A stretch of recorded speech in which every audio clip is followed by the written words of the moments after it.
आज के इस ओरिएंटेशन प्रोग्राम में हमारे बीच में डॉक्टर मार्तोलिया जी हैं, डीजी हेल्थ ऑफिस से। साथ में हमारे एनपीईपी सेल के नीलम पवार मैम हैं, डॉक्टर उषा कटियार हैं, संजय भट्ट जी हैं। और साथ में आज का ये जो ओरिएंटेशन प्रोग्राम है, जैसा कि लेटर आपको हमने दिया था, तो जितने भी हमारे सभी विद्यालयों के प्रधानाचार्य, हमारे शिक्षक साथी जुड़े हुए हैं, सभी को नमस्कार। मुझे लगता है कि इन टाइम आप लोगों ने बच्चों को और टीचर्स को इसके बारे में जानकारी दे दी होगी। तो आज का बहुत महत्वपूर्ण हमारा जो है सत्र, ये जो सर्वाइकल कैंसर के टीकाकरण से संबंधित है, उस पर होने जा रहा है। और इसमें हमारे बीच में विशेषज्ञ के रूप में डॉक्टर मार्तोलिया जी हैं, डीजी हेल्थ ऑफिस से।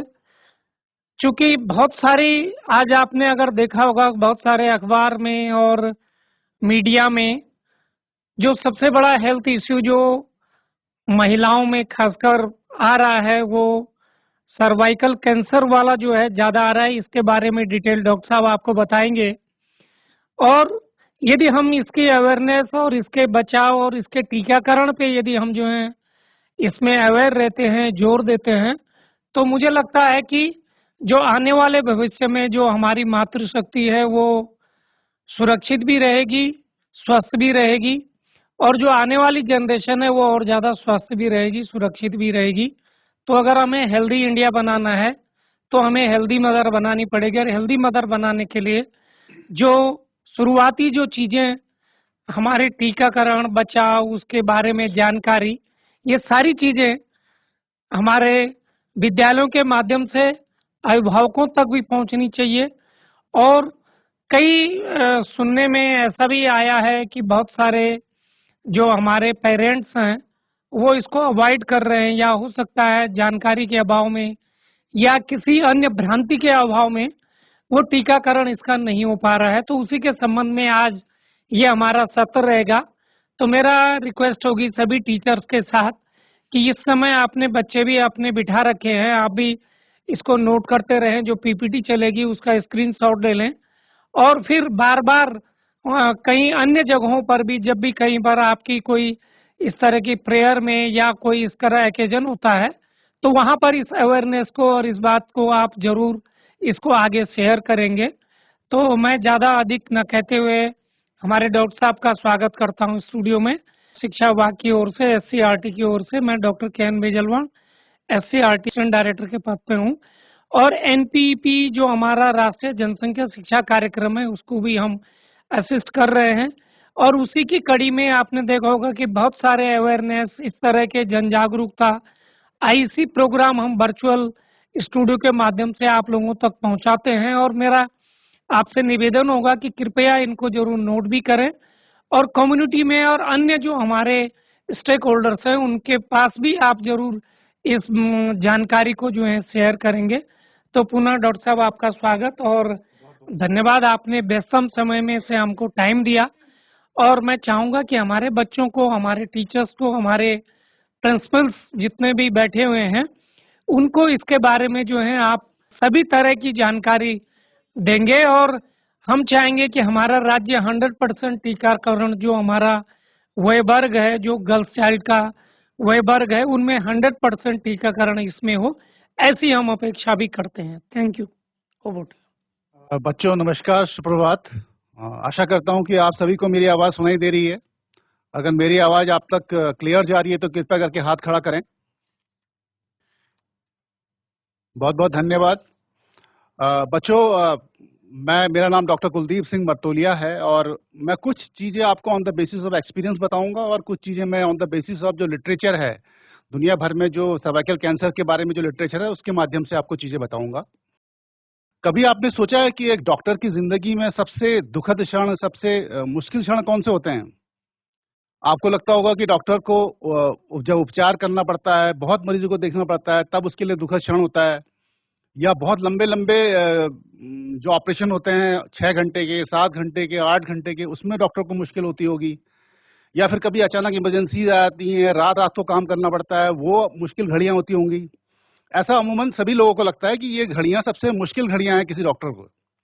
लेकिन बच्चों, आपको मैं बताना चाहूंगा कि जब भी हम लोग अपने क्लिनिकल प्रैक्टिस में रहते हैं और कोई भी मरीज हमारे पास आता है और मरीज को जब हमें बताना पड़ता है, उसको डायग्नोस करके हम ये बताते हैं कि आपको कैंसर है, आपको कर्क रोग है और ये कैंसर आपका फैल चुका है।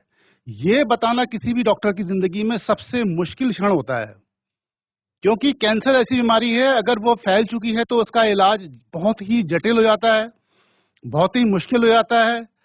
पूरा परिवार जो होता है इमोशनली, फाइनेंशियली और पूरा परिवार ही उससे प्रताड़ित हो जाता है। और हम बहुत कोशिश करते हैं डॉक्टर उसको बचाने के लिए, लेकिन अक्सर ये होता है कि जो कैंसर बहुत आगे तक फैल चुका होता है, उसको बचाना बहुत अत्यंत ही मुश्किल होता है। हम लोग अक्सर ऐसे पेशेंट्स को नहीं बचा पाते हैं। लेकिन बेटा, अगर आपने ध्यान दिया होगा कि बहुत सारा जो साइंस में जो जो तकनीकी शिक्षा है, उसमें बहुत ज़्यादा रिवॉल्यूशन आया हुआ है। और सर्वाइकल कैंसर ऐसी बीमारी है जिसके एक बहुत प्रभावी वैक्सीन सन 2008 से ही उपलब्ध है। और ये कैंसर की जो वैक्सीन है, दुनिया के 160 कंट्रीज में लगाई जा रही है। और जो हमारी सिंगल डोजर है, जो हम लोग सरकारी तंत्र में लेके आए हैं, वो लगभग 80 देशों में इस वैक्सीन को लगाया जा रहा है। और ये वैक्सीन बहुत ही प्रभावी है। और मैं अगेन आपको बताना चाहूंगा कि दो ही चीज है स्ट्रेटेजी। अगर आपको लगता है कि आपको वैक्सीन नहीं लगानी है, तो आपने हर 2 महीने में, 3 महीने में सरकारी अस्पताल में जाकर या किसी भी अस्पताल में जाकर अपनी स्क्रीनिंग करानी है, अपनी जांचें करानी है कि कहीं आपको सर्वाइकल कैंसर तो नहीं है। अगर आप ऐसा नहीं कर सकते हैं, तो आप कृपया करके, मैं आपसे निवेदन करता हूं कि सर्वाइकल कैंसर की वैक्सीन लगाएं। अब प्रश्न ये उठता है कि सर्वाइकल कैंसर है क्या? ये मेरी स्क्रीन दिखाई दे रही है आप लोगों को? सर्वाइकल कैंसर बेसिकली क्या है? ये जो lower end of the uterus होता है, उसका एक कैंसर है। जो 99% जो कैंसर होते हैं, वो जेनाइटल, हमारा जो रीजन होता है, उसमें एचपीवी वायरस रहता है, जिसकी वजह से कैंसर होता है। एंड एचपीवी जो जो जो इन्फेक्शन है बेटा, ये सबसे कॉमन इन्फेक्शन होता है, सबसे कॉमन इन्फेक्शन होता है। ये नॉर्मली हर किसी की बॉडी में पाया जाता है।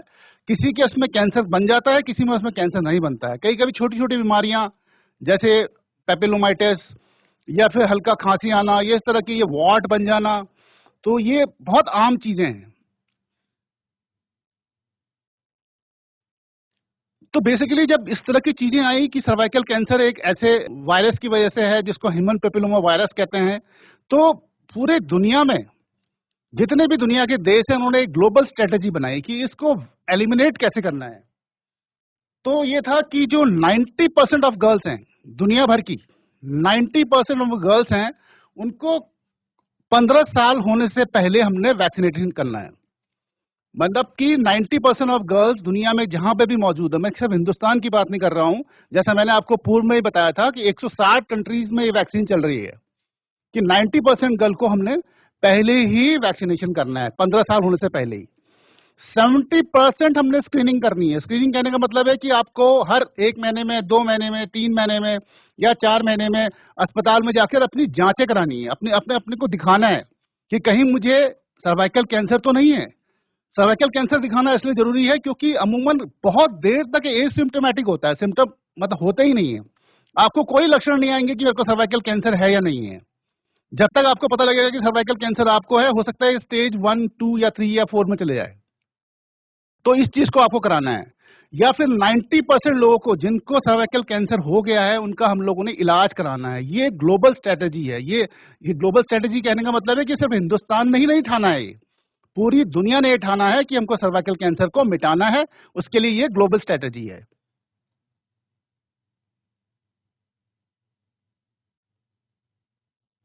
ये 4th मोस्ट कॉमन कैंसर है दुनिया का। और जैसा कि इसमें लिखा हो गया है कि 6,62,300 नए केसेस आए थे 2022 में, और लगभग 3,48,874 लोगों की डेथ हो गई थी सन 2022 में। तो आप मान के चलते हैं कि कितना इसका प्रेवलेंस दुनिया भर में है। इतने लोगों को हर साल ये मौत के मुंह में ले आ रहा है ये कैंसर। अब हिंदुस्तान की बात करते हैं हमें, तो ये सेकंड लीडिंग कैंसर है दुनिया में, इंडिया में। और लगभग लगभग 69,000 नए केसेस इसके आए थे सन 2022 में, और लगभग लगभग 34,805 लोगों की डेथ हो गई थी इसकी वजह से।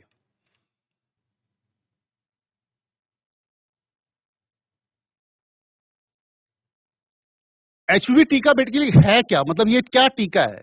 तो ये एक बहुत ही सुरक्षित टीका है, प्रभावी टीका है, जो महिलाओं को सर्वाइकल कैंसर से बचाता है। सर्वाइकल कैंसर होता क्या है? जैसा मैंने पूर्व में ही बताया था आपको कि गर्भाशय के नीचे के इसका कैंसर है। ये महिलाओं में होने वाला दूसरा सर्वाधिक कैंसर है हिंदुस्तान में, और ज्यादातर मामले का कारण एचपीवी वायरस ही होता है। इसके बचाव के लिए सरकार ने टीकाकरण कार्यक्रम शुरू कर दिया है। जैसा कि मैंने पूर्व में बताया था कि सभी सरकारी अस्पतालों में जहां पर कोल्ड चेन पॉइंट है, हम लोग 14 साल की जो लड़कियां हैं और जिन्होंने 15 साल में 90 दिन उनको हो गए हैं, उन्हीं सभी को ये सर्वाइकल कैंसर की जो वैक्सीन है पूर्णतः मुफ्त लगा रहे हैं। बच्चों, ऐसा होता है कि एक जमाने में आपने देखा होगा कि बड़ी बड़ी होर्डिंग्स हम लोग लगाते थे कि आप ये खाइए, आपका ये ठीक हो जाएगा, आप ये दवाई लीजिए, आपका ये ठीक हो जाएगा। अब जमाना बेटा हेल्थ लिटरेसी का आ गया है। हेल्थ लिटरेसी का कहने का मतलब है कि सरकार चाहे कुछ भी प्रचार कर रही है, आप चीजों को आत्मसात करिए, उसके बारे में जानिए, एक आप साइंटिफिक टेम्परामेंट रखिए कि आखिर ये चीज वाकई है या नहीं है। जैसे कि बहुत सारी भ्रांतियां फैल रही हैं कि इसकी वजह से ये नुकसान है, वो नुकसान है। अगर इसकी वजह से ये नुकसान होता तो सन 2008 से ही ये प्राइवेट सेक्टर में क्यों लगती? सन 2008 से ही 9 से लेके 15,000 तक, 9,000 से लेके 15,000 तक लोग लगाकर इसको सर्वाइकल कैंसर की वैक्सीन प्राइवेट सेक्टर में लगा रहे हैं, तब इसके बारे में कोई प्रश्न नहीं उठा। आप ये सोचिए कि हमारे साथ की जितनी भी डॉक्टर हमारे साथ जो हमारे साथ जो प्रोफेशंस हैं, लड़कियां जो डॉक्टर्स हैं, सभी ने, ज्यादातर 100% डॉक्टर्स ने अपने बच्चों को ये वैक्सीन लगा रखी है। दोबारा इस बात को कहना चाहूंगा कि ये वैक्सीन पूर्णतः सुरक्षित है। ये करना कैसे है वैक्सीन? या तो आप हमारे नजदीकी टीकाकरण केंद्र में चले जाइए, या फिर अपने आप को यूविन पोर्टल में रजिस्टर कर लीजिए, और जिस दिन अपना टीकाकरण होता है अपने माता पिता या अपने अभिभावक को जरूर लेके जाएं, और सहमति के बाद ही टीकाकरण लगाएं। जब आपका वैक्सीन लग रहा हो खाली पेट ना जाएं, और कोई भी अगर आपको गंभीर बीमारी है या कभी किसी वैक्सीन से एलर्जी होती है तो कृपया करके डॉक्टर को बता के ही वैक्सीन लगाएं। याद रखें, मैं पुनः कहना चाहूंगा कि एचपीवी का जो टीका है पूर्णतः सुरक्षित है, प्रभावी है, और ये सर्वाइकल कैंसर से बचने का सबसे प्रभावी तरीका है। दुनिया में 87 कंट्रीज हैं जो सिंगल डोज लगा रही है। आज हमसे बहुत लोग ये पूछते हैं कि बाजार में जो मार्केट में जो सर्वाइकल कैंसर की वैक्सीन है वो तो 2 डोज की है, कहीं पे 3 डोज की है, तो आप सिंगल डोज क्यों लगा रहे हैं? बेटा, एक साइंटिफिक ग्रुप होता है इंडिया में जिसको हम लोग बोलते हैं NTAGI, national technical advisory group on immunisation. कई सालों तक इसने पे शोध किया और बहुत सारे कंट्रीज के पेपर्स जब उनको स्टडी किया, तब ये पता लगा कि आपको 87 कंट्रीज जो है सिंगल डोज कर रही हैं, और बहुत सारे बच्चों को फॉलो अप किया गया कि वाकई सिंगल डोज इफेक्टिव है या नहीं है। तो 87 कंट्रीज में सिंगल डोज लग रही है, ये इक्वली इफेक्टिव है 2 डोज से या 3 डोज से। तो आप बिल्कुल भी ना घबराएं, जो सरकारी अस्पतालों में जो सिंगल डोजेज लग रही हैं उसको तुरंत जाके लगवा लें। ये बहुत ही इफेक्टिव है और सेफ है। लगभग लगभग 162 कंट्रीज हैं जहां पर ये वैक्सीन लग रही हैं, और दोनों जेंडर्स में लग रही हैं, मेल फीमेल दोनों में लग रही है। मेल्स में हिंदुस्तान में अभी ये सरकारी कार्यक्रम में नहीं आई है, और इसको अभी मेल पे लगाने की नहीं सोची गई है, क्योंकि मेल्स में होने वाला जो कैंसर होता है, नेसोफेरिंजियल कार्सिनोमा जो होता है, वो बहुत अभी कम है हिंदुस्तान में। कुछ पूर्ववर्ती राज्य हैं वहां पर ज्यादा होता है, लेकिन अभी भारत सरकार ने सिर्फ ये फीमेल्स में लगाई है, क्योंकि जैसे मैं आपको पूर्व में भी स्लाइड में दिखाया था कि 74,000 लोगों में जिनको सर्वाइकल कैंसर हुआ था, लगभग लगभग 34,000 महिलाओं की मौत हो गई थी। तो इसलिए ये अभी भारत सरकार ने सिर्फ महिलाओं में इसको, गर्ल्स में, 14 साल की गर्ल्स में इसको इंट्रोड्यूस किया है। कई बार ये भ्रांतियां बहुत सारे सोशल मीडिया के माध्यम से फैलाया जा रहा है कि इसकी वजह से इनफर्टिलिटी हो रही है, बांझपन हो रहा है।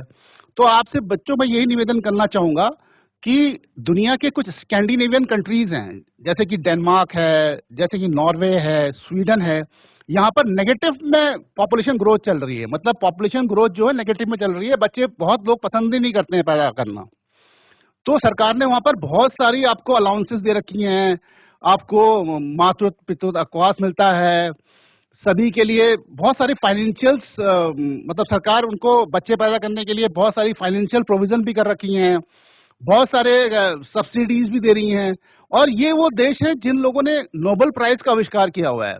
क्वाद्रेंचा यूनिवर्सिटी जो है वो स्वीडन में है, शायद आप लोगों को पता होगा।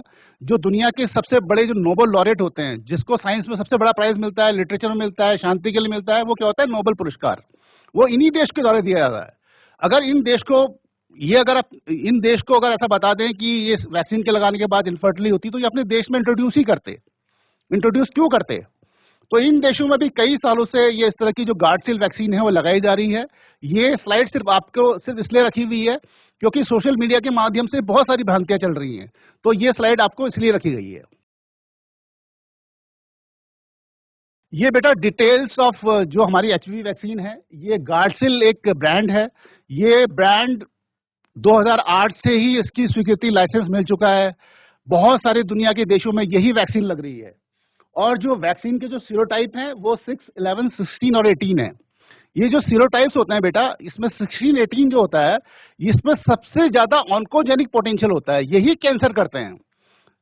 अगर आप कैंसर के सारे केसेस देखोगे और जब उसका हम लोग स्टडी करते हैं कि कैंसर कौन से स्ट्रेन से हुआ है, तो उसमें 16 और 18 ही सबसे ज्यादा खतरनाक स्ट्रेन होते हैं। तो उस स्ट्रेन को बचने के लिए जो गार्डसिल आपको 4 दी है, तो वो स्ट्रेन भी इसमें है, ताकि आपका जो अगर बाय द वे आपको इस स्ट्रेन की वजह से इन्फेक्शन हो, तो आपको किसी भी तरह का कैंसर डेवलप ना हो। ये जो मैन्युफैक्चरर है इसका एमएसडी है, और WHO ने इसको प्री क्वालिफिकेशन 2009 में ही कर दिया था। और डोज 0.5 ml है, इंट्रामस्कुलर लगेगी और आपके लेफ्ट अपर आर्म में लगेगी।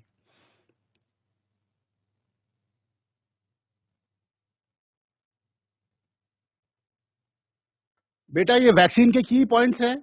क्वाड्रीवेलेंट वैक्सीन है, 6, 11, 16, 18 स्ट्रेन को ये कवर करेगा। 2 से 8 डिग्री में इसको रख सकते हैं। ये फ्री सेंसिटिव है। इसमें वीवीएम लगा रहता है। वीवीएम कहने का मतलब है कि जो वैक्सीन होती है उसके बीच में एक सफेद सा गोला होता है। अगर वो गोला आपका काला हो गया तो इस वैक्सीन को हम लोग डिस्कार्ड कर देते हैं, इस वैक्सीन को हम लोग यूज नहीं करते हैं। तो हमारे जितने भी कोल्ड चेन पॉइंट है जहां पर हमारे पास डीप फ्रीजर आईएलआर रखते हैं, हम लोग वहां पर इसको वैक्सीनेशन कर रहे हैं।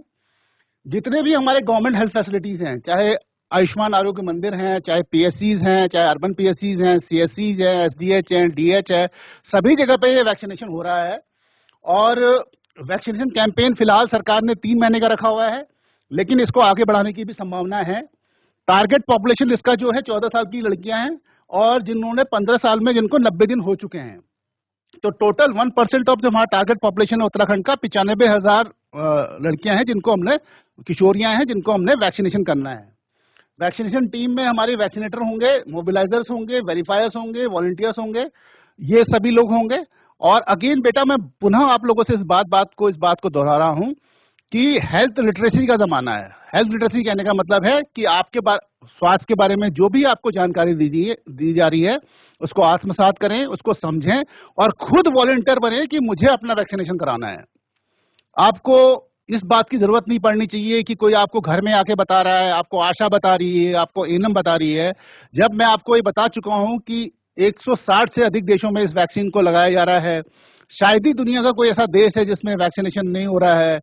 हमारे पड़ोसी राज्य, हमारे पड़ोसी देश जैसे कि नेपाल, पाकिस्तान, भूटान, बांग्लादेश, इन देशों में भी काफी सालों से वैक्सीनेशन हो रहा है।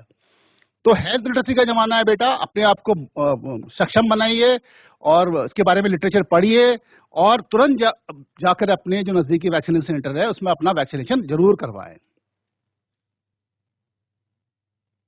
ये हमारा डिफरेंट डिस्ट्रिक्ट का कवरेज है। जैसा कि आप देख पा रहे होंगे, सबसे ऊपर पिथौरागढ़ है, जिन्होंने 19% बच्चों को अभी तक कवर कर दिया है। पिथौरागढ़ के जितने भी आपके एजुकेशन डिपार्टमेंट के लोग हैं, सभी को साधुवाद, सभी का बहुत बहुत धन्यवाद, क्योंकि एजुकेशन डिपार्टमेंट के बगैर इस प्रोग्राम को सक्सेसफुल बनाना बिल्कुल ही बहुत ज्यादा मुश्किल है। इसके बाद सेकंड नंबर में अल्मोड़ा है। अल्मोड़ा के भी जो एजुकेशन डिपार्टमेंट है, जितने वहाँ के अध्यापक हैं, प्रधानाचार्य हैं, सभी को मेरा बहुत बहुत धन्यवाद। इसके अलावा चमोली, चंपावत, ये जो डिस्ट्रिक्ट्स हैं, ये बहुत अच्छा प्रदर्शन कर रहे हैं, और इस सभी में इसमें वैक्सीनेशन का कार्यक्रम बहुत बढ़िया चल रहा है। और मैं अगेन आप लोगों को बच्चे बताना चाहूंगा कि अगर आप लोगों ने अपने अपने जिले में इस वैक्सीन को नहीं लगाया, तो जिन जिलों में ज्यादा वैक्सीन की डिमांड आ रही है, जहां पर ज्यादा बच्चे इसको लगाना चाह रहे हैं, तो हम सारी वैक्सीन उस डिस्ट्रिक्ट से जहां पर वैक्सीनेशन नहीं हो रहा है, दूसरे डिस्ट्रिक्ट में भेज देंगे जहां पर ज्यादा बच्चे इस वैक्सीन की डिमांड कर रहे हैं। तो आपसे अनुरोध रहेगा कि जब तक हमारे पास ये वैक्सीन है, जब तक हमारे सेंटर्स में ये वैक्सीन है, तब इस जो सरकार की जो योजना चल रही है, इसका तुरंत फायदा उठाएं और अपना वैक्सीनेशन जल्दी से जल्दी करा दें। अगेन मैं एजुकेशन डिपार्टमेंट का जो सारे जो हमारे प्रधानाचार्य हैं, अध्यापक हैं, जो भी हमारे सीईओज हैं, बीईओज हैं, सभी का पुनः धन्यवाद करना चाहूंगा, क्योंकि उनके अथक प्रयास के द्वारा ही जो हमारे स्वास्थ्य विभाग के साथ किया जा रहा है, ये वैक्सीनेशन प्रोग्राम इन डिस्ट्रिक्ट्स में बहुत अच्छा चल रहा है।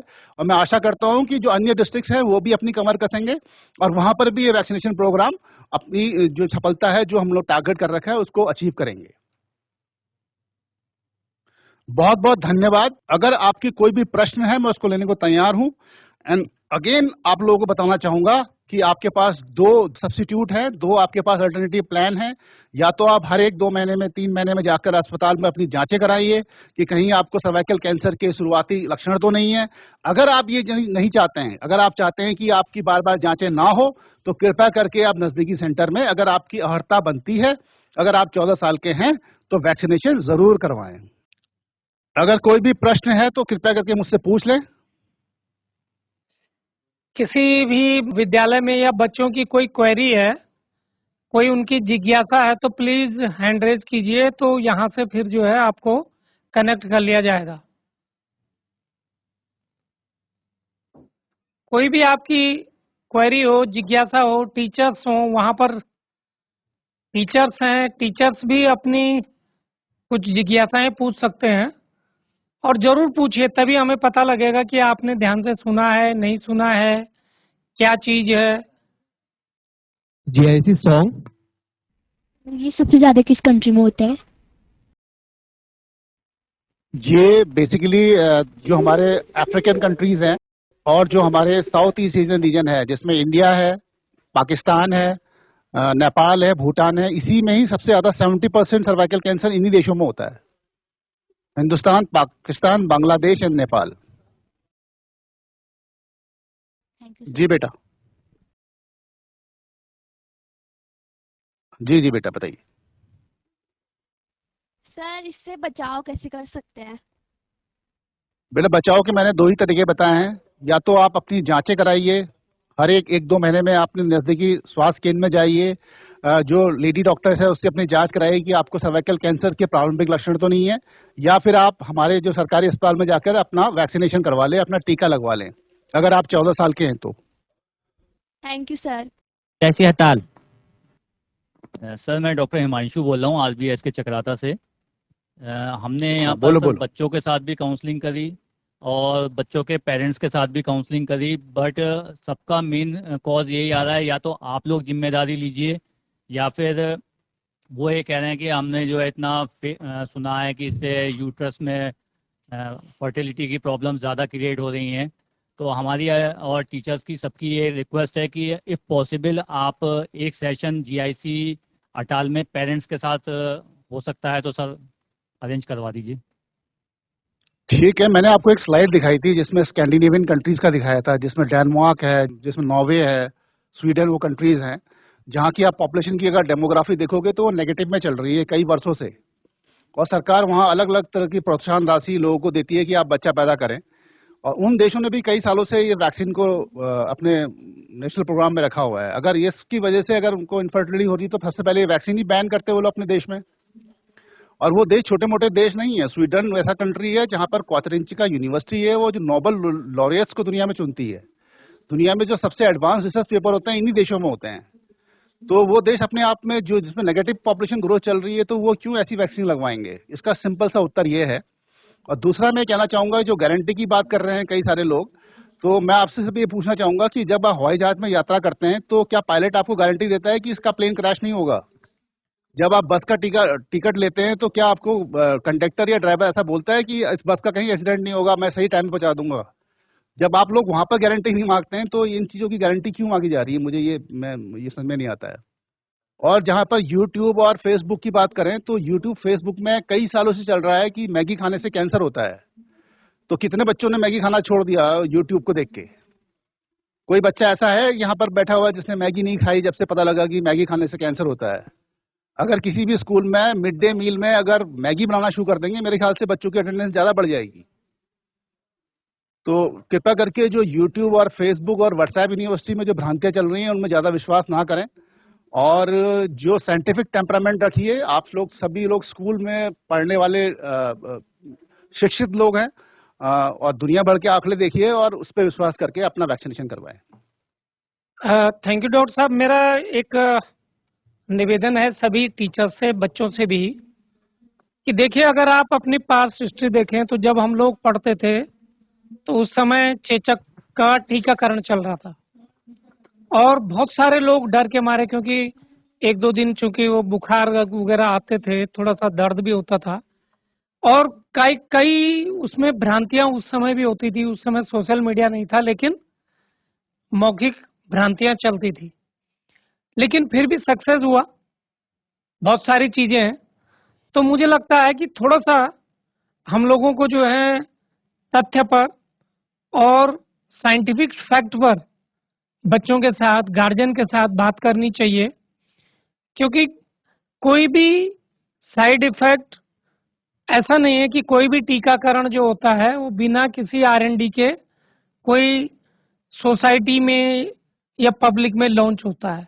डॉक्टर साहब इसको बेहतर बता भी रहे हैं, समझा भी रहे हैं, लेकिन एज ए टीचर हम लोगों का एक मॉरल ड्यूटी होती है कि कोई भी जब पब्लिकली चीजें आती हैं, चाहे कोई भी दवाई है, कोई भी प्रोडक्ट है, तो वो प्रोडक्ट बिना रिसर्च के, बिना किसी साइंटिफिक एविडेंस के समाज के लिए लागू नहीं होता है। तो ऐसा नहीं है, बहुत सारी चीजें हैं। हाँ, एक्सेप्शनल केसेज होते हैं।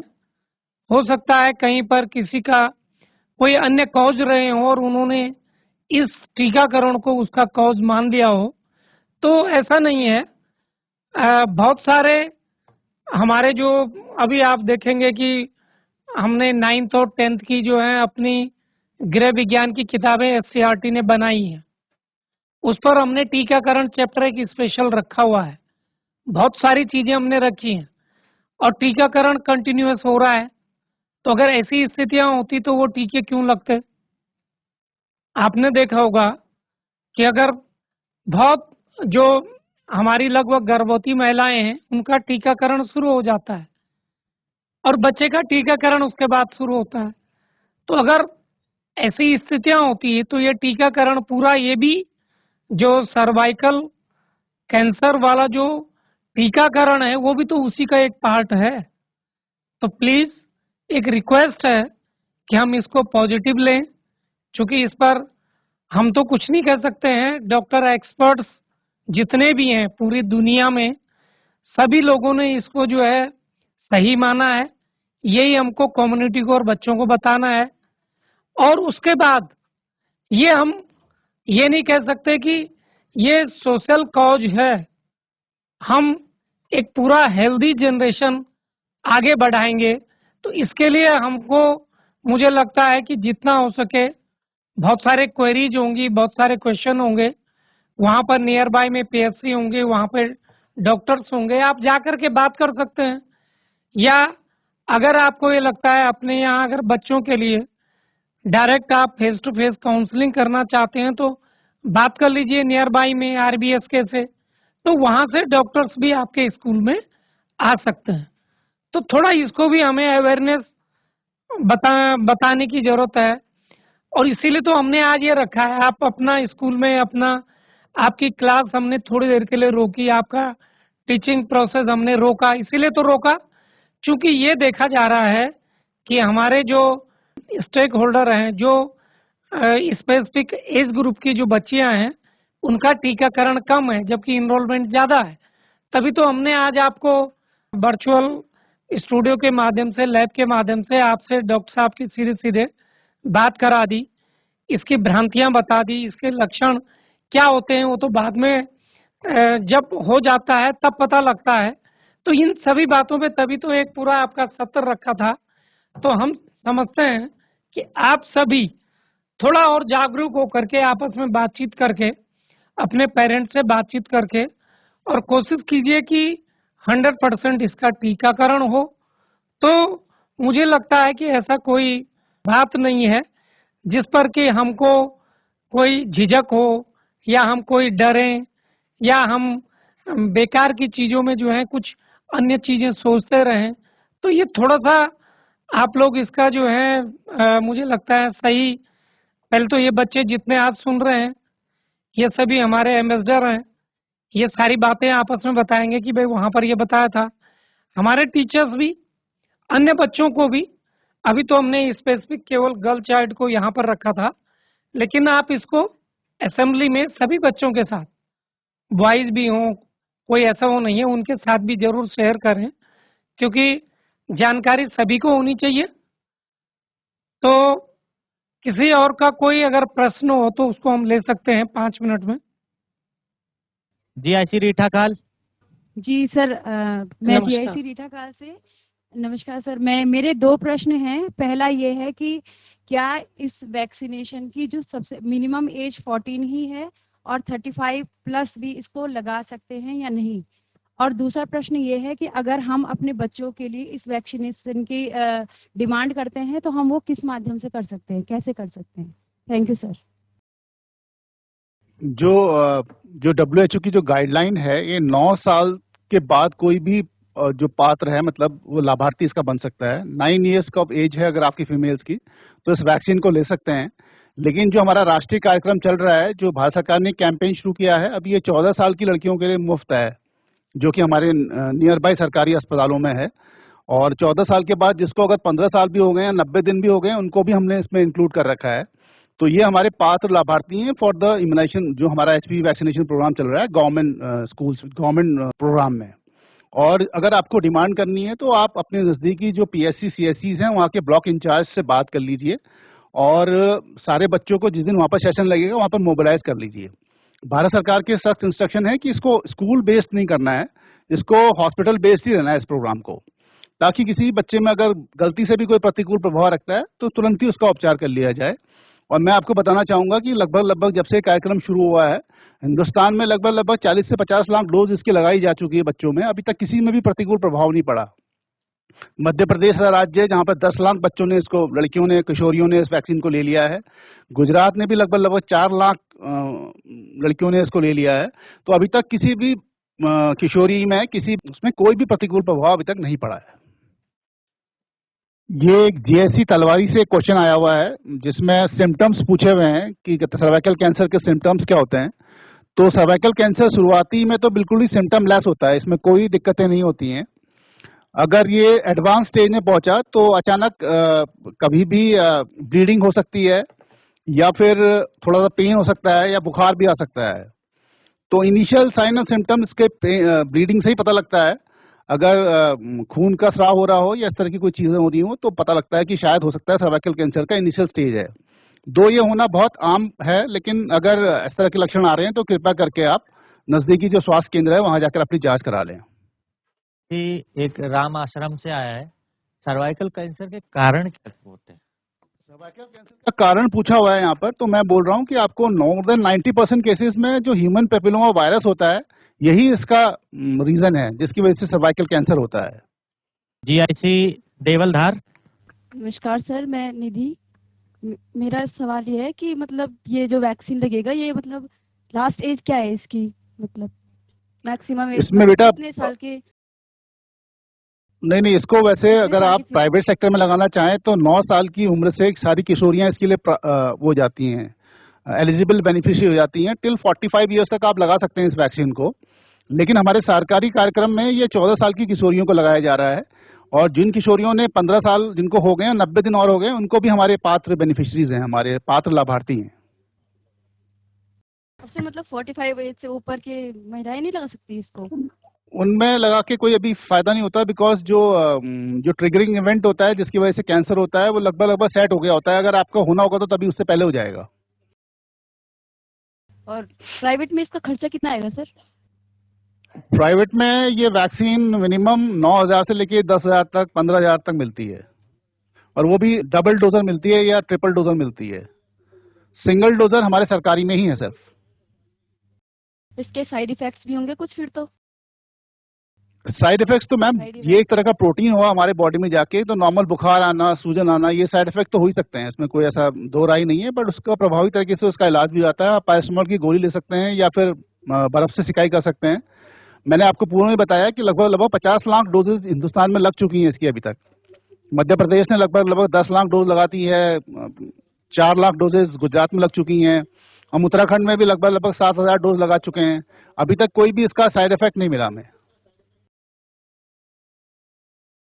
जो ये बच्चे पूछ रहे हैं, तो आप लोगों ने अगर इम्यूनिटी वाला चैप्टर पढ़ा होगा, रोग प्रतिरोधक क्षमता, तो आपको ध्यान होगा कि जब भी कोई फॉरेन पार्टिकल, फॉरेन कोई भी हमारे शरीर में जाता है तो शरीर में एंटीबॉडी बनती हैं।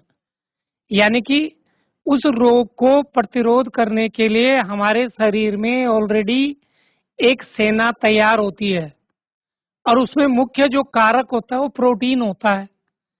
तो उस में जब ये प्रक्रिया चलती है शरीर के अंदर, तो मुझे एक निवेदन होगा सभी हमारे जितने भी टीचर्स हैं, तो इसमें रोग प्रतिरोधक क्षमता पे इन बच्चों से जरूर 10 मिनट बातचीत कर लें। और यदि माना कोई भी जो है टीकाकरण के बाद कोई भी सिम्टम्स नहीं दिख रहा है, इट मीन्स हमारी इम्यूनिटी उतनी डेवलप नहीं हो रही है। एक सामान्य सा एक इसका एक लॉजिक है। तो यदि माना हमें अपनी शरीर के अंदर अपनी उस रोग से लड़ने की, वायरस से लड़ने की, बैक्टीरिया से लड़ने की क्षमता पैदा करनी है, तो हमारे शरीर के अंदर उस तरह के क्या होंगे, सैनिक पैदा होंगे। तो सैनिक पैदा होने के लिए भी तो थोड़ा बहुत क्या होगा, हमारे शरीर में कुछ न कुछ पेन, कुछ न कुछ स्ट्रगल जरूर होगा। तो ये सिंपल सी बात है। तो उसके लिए इस समय जो थोड़ा बहुत जो है, अगर माना इस तरह के बुखार जैसे डॉक्टर साहब कह रहे हैं या अन्य चीजें होती हैं, तो ये नॉर्मल जो है सिम्टम्स ये बनते हैं शरीर के अंदर। तो थोड़ा सा आप लोग चूंकि 6 से 12 के बीच के बच्चे हैं, तो रोग प्रतिरोधक क्षमता, टीकाकरण, उस पर जरूर आप पढ़िए। तो आपको पढ़ करके ज्यादा डिटेल में मालूम होगा कि ऐसा क्यों होता है। और टीका उसी चीज का होता है जिस चीज की जो है बीमारी होती है, उसको जो है वो इफेक्ट करता है शरीर में। और बाद में जब किसी उस तरह का जो है बाह्य बैक्टीरिया, वायरस अटैक करता है, तो वो हमारी जो एंटीबॉडीज हैं वो तुरंत क्या हो जाती हैं, रिएक्ट कर लेती हैं। लेकिन बनने में टाइम लगता है, तो उसको बनाया जाता है शरीर के अंदर।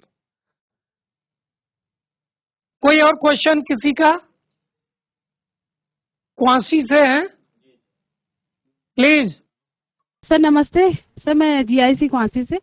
सर मेरा क्वेश्चन ये था कि सर इसके मैं यही से 14, मतलब ये तो हमें समझ में आया सर, हम भी देख रहे थे, बच्चों को भी बताया 14 ईयर तक ही बच्चों को लगेगा गवर्नमेंट का, है ना सर।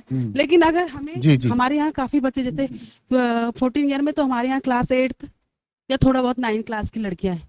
अगर उससे ऊपर की क्लास के बच्चे हमारे जैसे 10th के काफी बच्चे हमारे 15 से अबव, तो उनका अगर वैक्सीनेशन का कुछ ऐसा है सर, या कहाँ लगा सकते हैं, ऐसी थोड़ा इन्फॉर्मेशन। और नहीं, मैंने थोड़ा ये पहले भी ही बताया था पूछना ना। हाँ जी सर बताया था। और एक ये भी मैंने पूछना पूर्व था में सर, बताया था।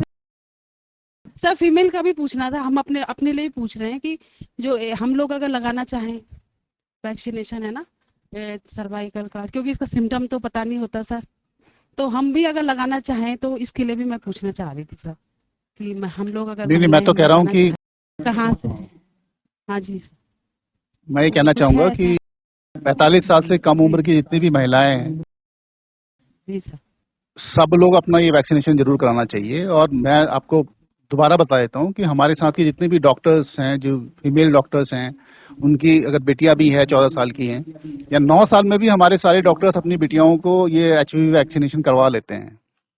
जैसा कि आपने प्रश्न पूछा कि अगर किसी की उम्र ज़्यादा है, 15 साल है, 16 साल है, तो फिलहाल गवर्नमेंट ने ये प्रोग्राम जो है सिर्फ 14 साल के बेनिफिशरीज के लिए और 15 साल में जिनको 90 दिन हो गए उनके लिए बनाया है।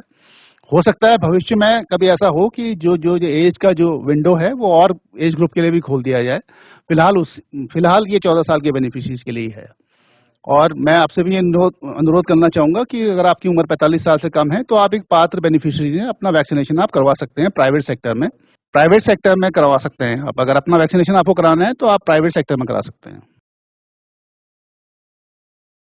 या फिर अगर आप अपना वैक्सीन अगर आप खरीद सकते हैं प्राइवेट सेक्टर से तो उसको सरकारी सेक्टर में लगवा सकते हैं किसी भी सरकारी अस्पताल में जाके। मुझे लगता है कि काफ़ी चीज़ें क्वेरीज लगभग वही सेम आ रही हैं कि 9 से 14 वर्ष तक के 14 वर्ष 3 माह तक के जो बच्चे हैं, लड़कियां हैं, उनके लिए सरकारी निःशुल्क जो है ये टीकाकरण है। यदि उनको जो है 14 वर्ष 3 माह से अधिक का समय हो जाता है तो अभी इसके लिए गवर्नमेंट ने कोई विंडो नहीं खोली है, जैसा डॉक्टर साहब बता रहे हैं। हो सकता है कि धीरे धीरे इसका एज लिमिट यदि वो जो है 17 या 18 साल कर देते हैं, तो अभी तो है नहीं, लेकिन यदि कोई इस तरह के जागरूक गार्जियन हैं जो स्वयं से अपने आप में अवेयर हैं, वो लगाना चाहते हैं, तो जो प्राइवेट सेक्टर है यानी कि प्राइवेट हॉस्पिटल्स हैं, उनमें टीकाकरण की ये सुविधा है, वैक्सीनेशन की सुविधा है। तो जैसे डॉक्टर साहब का बता रहे थे कि उसमें लगभग 9 से 10 हजार के बीच ये लग जा रहा है, तो आप जो भी अच्छे से नियर बाई कोई प्राइवेट हॉस्पिटल्स हैं, वहाँ भी आप जो है कंसल्ट कर सकते हैं इन चीज़ों को। तो मुझे लगता है कि कोई अगर अन्य क्वेरी नहीं होंगी तो आज का हमारा जो ये वैक्सीनेशन पर और सर्वाइकल कैंसर से संबंधित जो हमारी ये यहाँ पर जानकारी से संबंधित कुछ क्वेश्चन आए हैं। GIC हल्सो करार से आया है। Sir please tell me, cervical cancer को किस स्टेज तक दवाई से रोका जा सकता है? एक प्रश्न पूछा गया है कि सर्वाइकल कैंसर को किस स्टेज से दवाई तक रोका जा सकता है। मैं सिर्फ इतना बताना चाहूँगा कि जो भी कैंसर होता है उसको बहुत ही प्राइमरी स्टेज में ही हम लोग डायग्नोस कर लें तो उसका प्रोग्नोसिस होता है कि वो बहुत अच्छा होता है कि जल्द उसका उपचार हो जाता है। उपचार 2 या 3 तरीके से होता है, या तो फिर आप कीमोथेरेपी कराते हैं, मेडिसिन देते हैं, या फिर आप रेडियोथेरेपी करते हैं, सिकाई करते हैं, या फिर आप सर्जरी करते हैं। अगर आपका शुरुआती लेवल पे कैंसर हमें पता लग गया तो कीमोथेरेपी और रेडियोथेरेपी से ही ठीक हो जाता है। लेकिन आपका बहुत एडवांस स्टेज है तो उसमें फिर आपको कॉम्बिनेशन ऑफ ऑल 3 करना पड़ता है, कीमोथेरेपी, रेडियोथेरेपी और इसके अलावा सर्जरी भी करनी पड़ती है। तो पुनः मैं कहना चाहूँगा कि जितना हायर स्टेज का होगा, स्टेज 4 में होगा या 5 में होगा, उसको ट्रीट करना उतना ही मुश्किल है। अगर आपको लगता है कि आपको वैक्सीनेशन नहीं करना है तो अपना हर 2-2, 3-3 महीने में जाके सरकारी अस्पताल में या लेडी मेडिकल ऑफिसर से अपनी जांच करवाएं और जैसा भी प्रारंभिक लक्षण अगर मिलते हैं उसको तुरंत इलाज कराएं। सर एक और क्वेश्चन आया हुआ है नारायण नगर से। Is there any HPV vaccination to school going girls above 15 years girls? ये अबव 15 ईयर्स गर्ल्स में जिनके 90 दिन हो गए हैं, 15 साल और 90 दिन हो गए हैं, उनके लिए वैक्सीनेशन है। और जिनको 90 दिन से ज़्यादा हो गए उनके लिए फिर अभी फिलहाल वैक्सीनेशन का विंडो नहीं खोला गया है। आपकी उम्र 14 साल होनी चाहिए और 15 साल में 90 दिन होने चाहिए, तो ये आपका विंडो पीरियड है for free vaccination in the government sector. इसके अतिरिक्त आप कोई भी वैक्सीन प्राइवेट सेक्टर में लगा सकते हैं, किसी मेडिकल स्टोर से आके वैक्सीन खरीद सकते हैं और सरकारी अस्पताल में लगवा सकते हैं। एक स्कूल से क्या है निवेदन की शॉर्ट में समराइज कर दीजिए। समराइज में सिर्फ इतना ही कहूँगा कि सर्वाइकल कैंसर एक बहुत भयावह बीमारी है और इससे लगभग हिंदुस्तान में 70 से 80 हज़ार लोग हर साल अफेक्टेड हो जाते हैं, जो आंकड़े हैं। हो सकता है आंकड़े इससे भी ज़्यादा हों। लगभग 35 से 40 हज़ार जो महिलाएं हैं उनकी मृत्यु हो जाती है। इससे बचने के लिए एक बहुत प्रभावी तरीका है, आप कैंसर का टीका लगा सकते हैं, सर्वाइकल कैंसर का टीका लगा सकते हैं। सर्वाइकल कैंसर का टीका लगाने के लिए जो पात्र एज ग्रुप है वो 9 साल से लेकर 45 साल तक है, आप इसको लगा सकते हैं। लेकिन हमारे सरकारी सेंटर्स में इसके जो पात्र बेनिफिशरीज हैं वो लड़कियां हैं, किशोरियां हैं, इनको 14 साल हुए हैं और 15 साल में 90 दिन हुए हैं, तो हम नज़दीकी सरकारी अस्पताल में जाके अपना टीकाकरण करा सकते हैं। अगर ये बीमारी एडवांस स्टेज में आ गई तो बहुत इसका इलाज जटिल हो जाता है। उसके लिए फिर आपको कीमोथेरेपी, रेडियोथेरेपी और फिर सर्जरी भी करवानी पड़ सकती है और पूरा इलाज जो होता है वो लगभग कई सालों तक चलता रहता है। ऐसा नहीं है कि आपका हमने इलाज किया और आप तुरंत ठीक हो गए। तो बेहतर यही रहेगा कि आप या तो अगर टीका नहीं लगाते हैं अपनी स्क्रीनिंग करवाएं, बार बार जांच कराएं। अगर आप ऐसा नहीं कर सकते हैं तो एक सर्वाइकल कैंसर का टीका अवश्य लगा लें प्लीज। यही आज का सारांश। धन्यवाद डॉक्टर साहब, आपने बहुत महत्वपूर्ण जानकारी हमारे बच्चों को और हमारे शिक्षकों को दी है और मुझे पूरा विश्वास है कि आज की जानकारी से आप लोग जरूर इससे जो है लाभान्वित हुए होंगे। और जैसा कहते हैं ना कि जानकारी ही बचाओ है, तो जानकारी हो गई है तो प्लीज आप इसको हल्के में न लेते हुए इसको एक जन जागरूकता अभियान बनाएं। आप स्कूल में आए हैं, आपके आसपास गांव में, मोहल्ले में, कस्बे में इस तरह के आपके अगर फ्रेंड्स हैं बच्चों, तो आप उनसे भी इस जानकारी को बताएं। और जो कि डॉक्टर साहब ने कहा है कि अगर जो इस पात्र ग्रुप में आ रहे हैं तो उनको तो फ्री में वैक्सीनेशन हो रहा है, और बाकी अन्य लोग थोड़ा सा जो है, अगर देखो जीवन है तो सब कुछ है, तो मुझे लगता है कि 5-10 हजार कुछ नहीं होते हैं। यदि जिनको अभी ये फ्री जो है टीकाकरण नहीं हो पा रहा है और यदि वो इस पात्रता से बाहर हो गए हैं, तो मुझे लगता है कि कहते हैं ना कि अगर हेल्थ है तो सब कुछ है, तो अपनी हेल्थ के लिए और अपनी लाइफ के लिए मुझे लगता है कि पैसा जो है कोई मायने नहीं रखता है, उसका कोई मूल्य नहीं होता है। तो प्लीज इसको एक कैंपेन के रूप में और बचाव के रूप में जरूर इसको आप लोग फॉलो करेंगे। और मेरा निवेदन होगा अपने जितने भी हमारे वहाँ पर टीचर्स हैं, तो इसका अवेयरनेस जरूर कीजिए, अपने आप भी अवेयर हुइए, तो आप भी स्वस्थ रहिए। और हमारे विद्यालय के आसपास के जितने भी क्षेत्र हैं उनको भी स्वस्थ बनाए रखें। इन्हीं शुभकामनाओं के साथ आप स्वस्थ रहें, मस्त रहें, शिक्षित हों। मैं डॉक्टर साहब का धन्यवाद व्यक्त करता हूं और आप सभी का बहुत बहुत धन्यवाद। आप लोगों ने बड़े धैर्य से और ध्यानपूर्वक सुना है। और प्लीज कोई क्वेरी होती है तो आप चैट बॉक्स में लिख दीजिए, हम तक आ जाएगा, तो हम उसका जो है कोई ना कोई समाधान जो सॉल्यूशन होगा उसको करने की कोशिश करेंगे। थैंक यू वेरी मच, बहुत बहुत धन्यवाद आप सभी का। Thank you.